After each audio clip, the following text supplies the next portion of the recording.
Hey guys, what's up? It's me, Thomas. Today we're back here with Game Theory.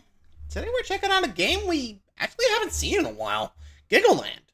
So yeah, we got more on the ARG, which is still kind of surprising considering I don't think even the game's out yet. Usually ARGs are usually from the game, not before the game comes out. I don't know. Anywho, let's check out Giggleland. Be sure to like, subscribe for more. Hope you enjoy. Here we go. The Giggleland game is finally here. After the long and complicated ARG, we now get to find out what it was all leading to. Tom, you know this isn't the game, right? What do you mean? Yeah, it's just a mini game used for the ARG.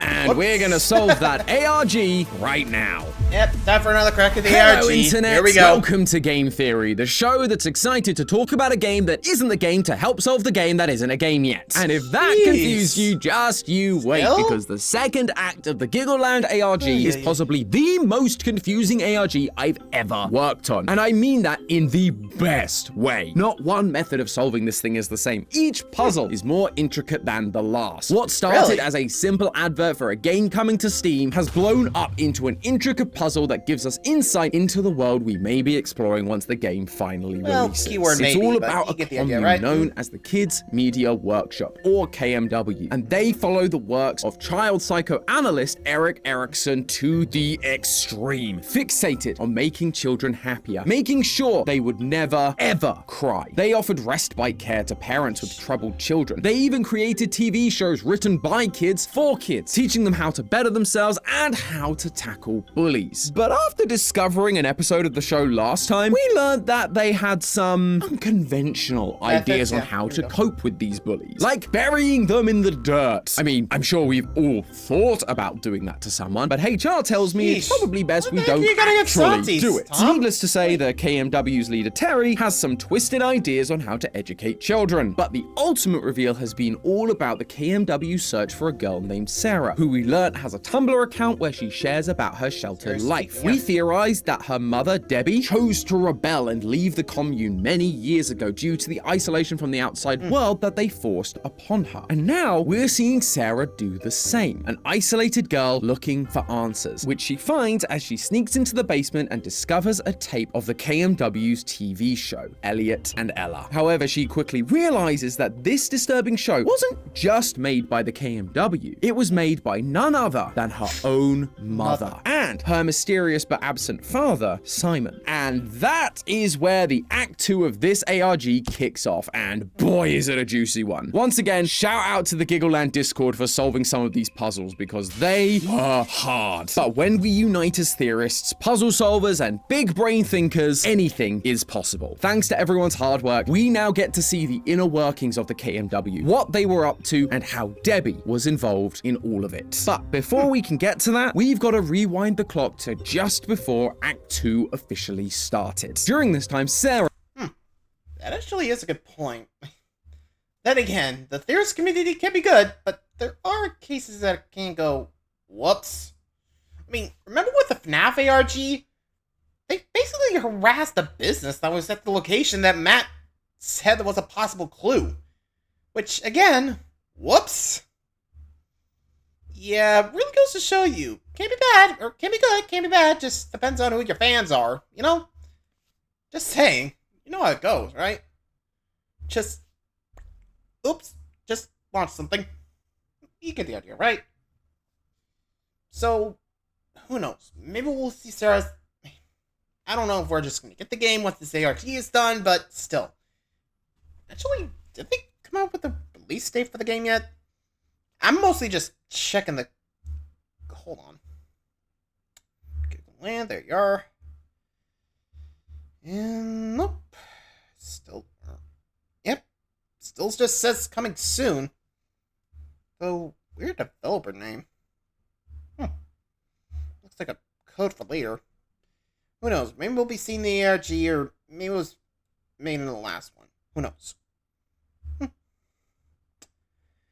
Well, anyway, part 2 coming up. Let's see what's up with the ARG now. Sarah was still speaking through her Tumblr account. After a brief hiatus, due to her learning that her mum made a murder cartoon, she decides that she needs to investigate further. What else could be down in the basement? Could there be more answers to her mother's past? So she sneaks back down a few times and finds some old diaries, which she then takes back to her room to snap a few photos. That way, she can look at them whenever she wants without her mum knowing. I gotta say, pretty smart move there, Sarah.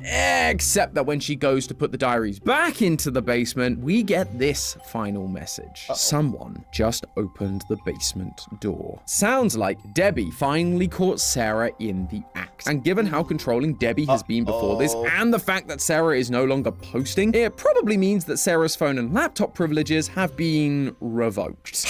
And just before she could post the photos of the diary too. That would have been so much help. This set the scene for the second act of the Giggleland ARG because around that same time, Giggleland posted on the official Discord server that their website had been updated. According to them, they'd fixed all of the bugs. But in the world of ARGs, that usually means there's some new stuff to start investigating. Although, at first, it does actually kind of just seem like they did what they said they'd do. They fixed it. There's no weird symbols, slanted images, or the general ARG horror stuff that you would expect. But despite the KMW's attempts to fix everything, a few errors did slip through the cracks. In the top left corner under the KMW logo, there is a flashing visitors counter. Only it wasn't showing us a number, but a random string of letters. Letters that looked just like the end of a URL. But for what? It didn't work at the end of the Giggle.land website, so there must be somewhere else we need to look. And that somewhere is the guest book. We didn't talk much about this guest book last time, but it was filled with a bunch of random symbols that couldn't be translated, so we just kinda left it. But now, the guest book page has a statement explaining that the guest book is permanently closed due to said glitches. However, while it looks like a totally normal message, there's more to this thing than meets the eye. The statement says, "We know many users valued the guest book as a place to paste messages, ideas, or snippets of text, and we encourage you to find safe, dedicated alternatives to continue sharing."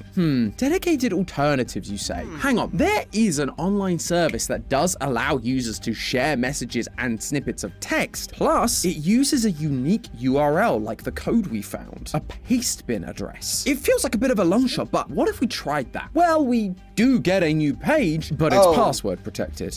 Nothing is ever simple, is it? And this ARG is only just getting started, so we have no other words or clues to go off of. So we have to keep snooping around until we find something. Last time we found the back door of the website where all the files sat so neatly for us to look through. So I guess that's another pretty good place to check to see if anything has changed. And changed it has. Star.html was where we found a quote from the psychologist Erik Erikson about how leaving children to cry can affect their mental development. That's no longer there. Instead, it's a conversation between two people. Some of the text has been redacted, but basically they're talking about a kid that's been crying. But the weird part is that he's afraid he's going to be fed to a tree. That's weird, right? But the vibes felt strangely familiar to that episode of Elliot and Ella in the previous ARG, where Elliot stood up to the bullies by burying them. Could this kid be describing another creepy episode of the show where the bad kids get fed to the tree? Yikes. It's something to think about, but there's a more important detail here for right now. Discord user Cass discovered that the font used on this page is actually different from the others. Some of the capital letters are not in the right order. S is where A should be, F is where B should be, and we don't see those letters appear in the font data. User Rinchi also noticed that the start of each line begins with the same letters that are incorrect in said font data. So by writing all of those letters down and then replacing them with the correct letters, S equals A, F equals B, L equals C, and so on, we get the word crybaby, which once again ties us back to the teachings of Erik Erikson and his belief that leaving a baby to cry would seriously affect the child's trust in people. Maybe we're about to dive into the psychology of children a little more. So let's put the word crybaby into our locked paste bin to see if that would unlock it. Guys, I'm in. What juicy lore is waiting for us behind this password barrier? More hints towards the KMW, their plans, their evil killer mascots? Sadly, no. All that awaited us were two words. Fun brew. Ha. Not not exactly sure what that means. Is this a new kind of homebrew D&D campaign? Or maybe it's just a fun kind of tea. Although brewing a classic cup of Yorkshire tea is fun already, so I have no idea how they would top it. I guess we'll just have to pocket this little clue for later and keep digging around the Giggleland website to see where it goes. Another page we briefly mentioned. Yeah, okay, keep in mind we got Fun Brew. And again, luckily we got the Crybaby code, which, honestly, seeing that message, I think I could have at least started that, since the whole, the first words of everything on those sentences were capitalized, so that was kind of an easy clue. Then again, I remember that from the, Professor Layton game that, had, Luke and Layton meet for the first time. I think it was the Phantom Stranger or something? It was like a giant beast. Phantom Beast? I don't know. Again, I'm surprised we haven't had a re-release of the, Layton games. Seriously. I mean, we got a new Layton game coming out, and yet, no re-release of the Layton games? Just saying, it's kind of surprising. Anyway. Mentioned last time, but didn't really go anywhere, was fun.html, which has a bunch of images of Elliot looping round and round. But once again, I'm happy to report that it too has received a very small change that gives us something to work with. It's a blink and you'll miss it kind of moment. By going to the asset folder of giggle.land, you can find that this image of Elliot is actually a GIF. And by extracting each frame of the GIF, we get a QR code. But you may notice that it's a little for a QR code. And it is, because this is what is called a micro QR code. Micro QR codes are unusual as you can't just use your phone's camera to scan it. You have to use a dedicated app, although they are easy enough to get your hands on. And when you scan this one, you get the word lifeless. This one feels a little less connected than Crybaby, although it's definitely more connected than Fun Brew. I guess lifeless could relate to what happens to a child that is a crybaby. Like they become an untrusting, lifeless husk of a person, but I'll admit that feels like I'm clutching at straws. Yeah, clearly, these words are pieces of a code that we've yet to figure out the full meaning of. So let's keep looking for some others. Maybe the bug report page has something. It looks pretty normal, like it and all the other pages did before. But we theorists know that sometimes you gotta dig a little deeper than what's on the surface. You have to dig through the source code. And it's here where we can find something unusual. A Windows system error report. But unlike a normal system error, this one is all written in hex code. I'm not sure that's how computer codes are supposed to work. I mean, I don't think any of these glitches are how computer code is supposed to work. If only these guys had used our sponsor boot.dev, they'd probably have gotten much better results. You see, boot.dev is building the smartest way to help you become a master programmer. I've wanted to learn to program for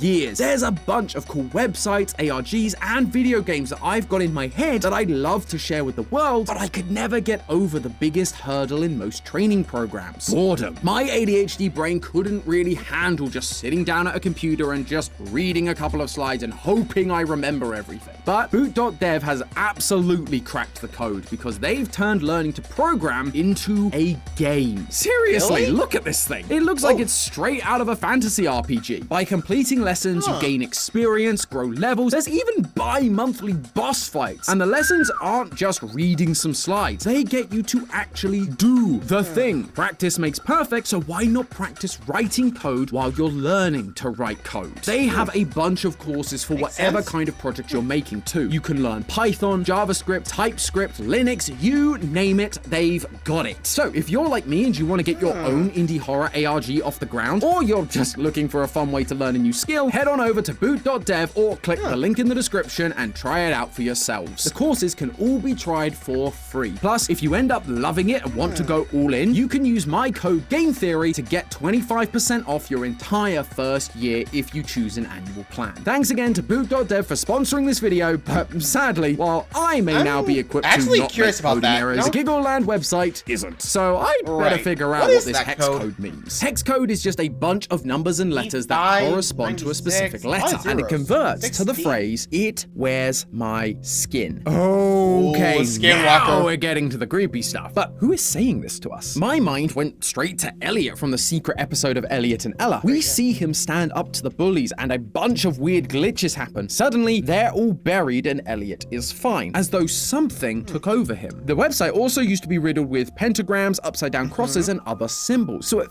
felt felt like there was some kind of demonic possession taking place with these creepy mascots. The idea of it wearing my skin could also be pointing us in that direction. When Elliot is being bullied, he becomes possessed. A demonic spirit takes control of him, wearing his skin, as it were, making him do these horrible things.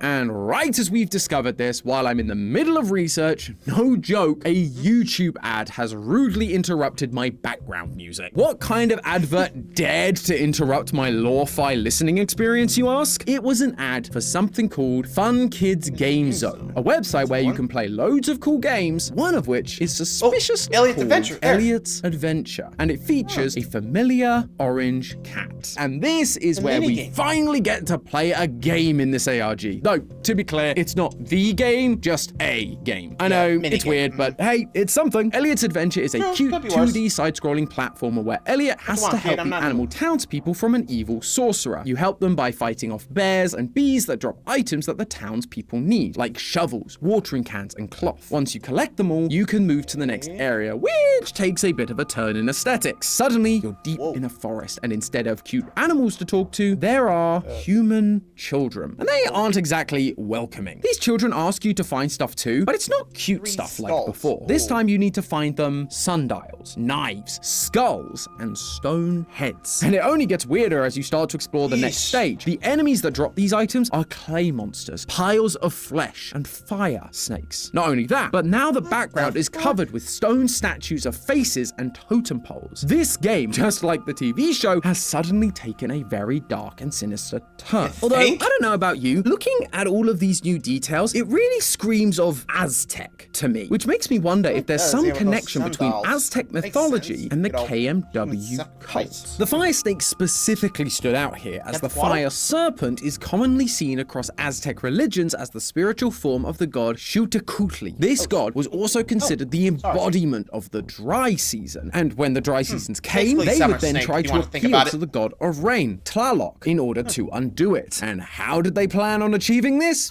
Oh, nothing major, just an itty bit of child sacrifice. Is this why we saw the KMW putting on the facade of giving parents respite by looking after their children to lure troubled children into their care where they could be sacrificed? And it gets even...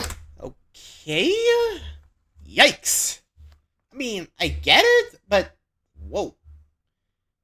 I mean, I'll admit, that's a first. I mean, normally we see kids dying, but actual sacrifice for a god? Whoa. Or, I guess in Elliot's case, a vessel.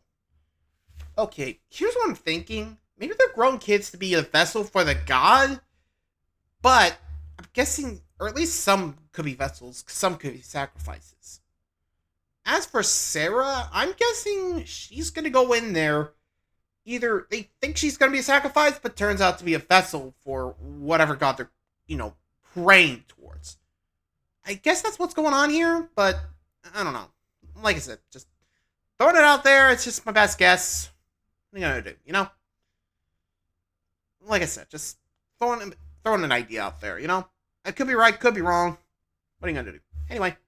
Crazier than that, because one of the other gods in Aztec culture is Xiuhtecutli, also known as our Lord the Flayed One. Like with the other gods, Aztecs performed a ritual for this god, this time symbolizing the shedding of the old and new growth, similar to how a seed sheds its husk when it blooms into a flower. But the way Aztecs symbolized this and gave praise to this deity is where things get real dark. They would not only sacrifice people like we've mentioned, they would then wear their skin. Guys, if you just want to show people you've changed, get a haircut. But suddenly that quote, "it wears my skin," has a whole new and far more literal meaning. Guess we found the gods they were trying to appease there. Had literally been part of the ritual, becoming the skin that someone wore.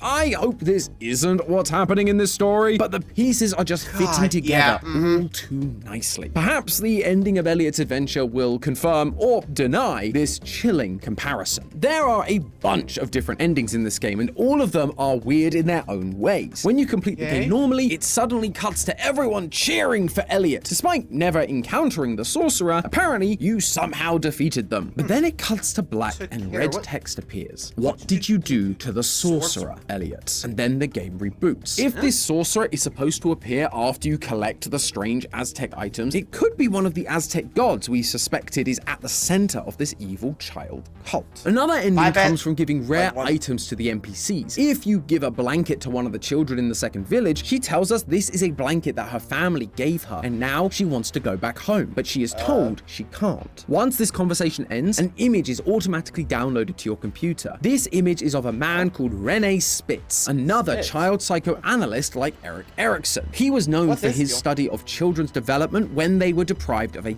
caregiver, how it can impede their mental development, but even increase infections and mortality rates. The child we speak to in this game says they want to go home, but she is told she can't, much like we learned about Sarah's mum, Debbie, in Act 1. The KMW is taking children away from their parents, willing or otherwise. But that feels a little weird, right? Last time, the idea of Erik Erikson was to stop the bad thing happening, to stop the kids crying out like he taught. But here, we are seeing them do exactly what Rene Spitz tells them not to do. Are they just doing it to make them weaker and easier to sacrifice? Or is it something else? Like they're weeding out the weak. The children sacrificed to the rain god Tlaloc in Aztec rituals often needed to be brought to tears before being sacrificed as a good omen for the rains to come. So maybe this is how they pick which get sacrificed and which become like Debbie and Simon. If they break down and cry because they've lost their caregiver, you sacrifice them. If they go down the path of Erik Erikson and stop crying, they become part of the cult. After this interaction with the NPC, the game resets and you can complete it as normal. But instead of the townspeople cheering for Elliot, he is alone and confused. Suddenly, the game glitches out and the text box begins to show a bunch of numbers. And I mean a lot of numbers. We haven't seen this guy in a while. A polybius square cipher. Basically a substitution cipher where each letter in a message is replaced with its corresponding coordinates within a 5x5 grid. Man, Giggleland really requires you to know every cipher in the book, and I am here for it. Once decoded, we get the following message. Quote, "You have to get out of here. They're going to do something to her. If he takes her, we'll never see her again. You two need to leave quickly. Pack your things and head out with K, C, and M. They'll be waiting for you near the back of the barn at 1 a.m. I wish I could protect you, but they will. T keeps watching me. He senses my fear. If I go, he'll follow. I'll keep him distracted for however long it takes. Raise her to have a normal life. I promise we'll both be a family again. I don't know when, but we will. Simon. I love you." This her has to be Sarah. We know that Debbie had a child while in the commune and left. But more importantly, with phrases like "we'll both be a family again," that must mean that this message is written by the one and only Simon, Sarah's father, that we learned about right at the end of Act 1. Debbie wasn't just driven away from the commune because she felt isolated or she saw through their lies. She was told by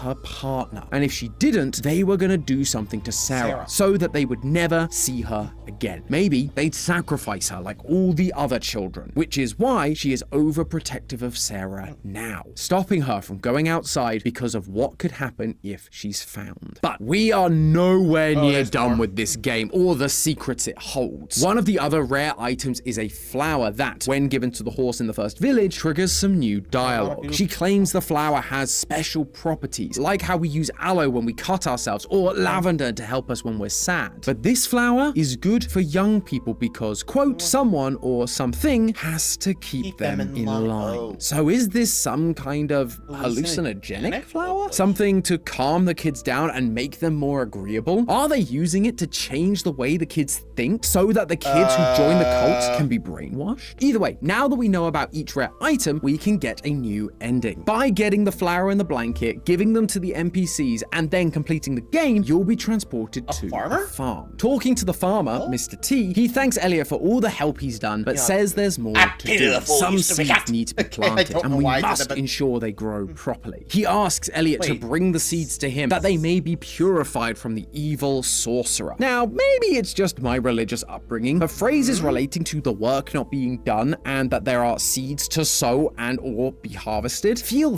very religious to me. With the guy running the farm being called Mr. T, it didn't take me long to make the connection to the guy leading the cult, Terry, which means the seeds he's talking about aren't literal seeds. They're the thing that this cult, the KMW, are obsessed with. Children. Young plants that haven't yet fully developed. They need to be raised to be happy, and it's up to Elliot to bring those children to Mr. T so he can purify them.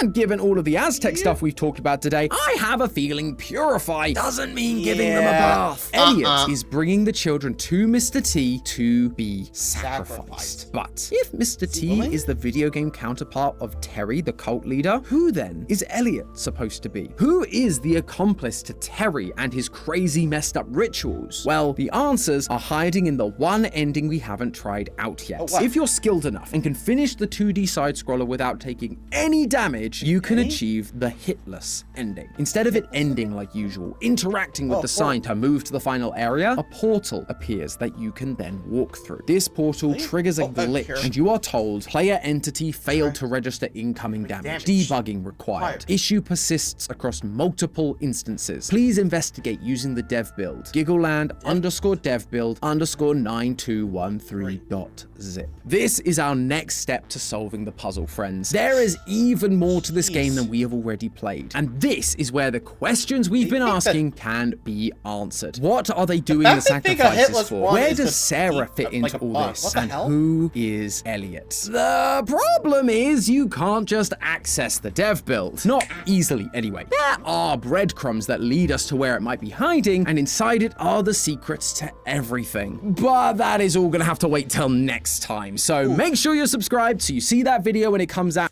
Well, looks like we got more. So we got ourselves a mysterious dead build. That's going to be interesting to see later on. But you gotta admit, the fact that the game was like, hey, you did that way too easily. Is this thing bugged? You know, it's like you're supposed to take a hit, and yet if you somehow do, they think it's bugged. Wow.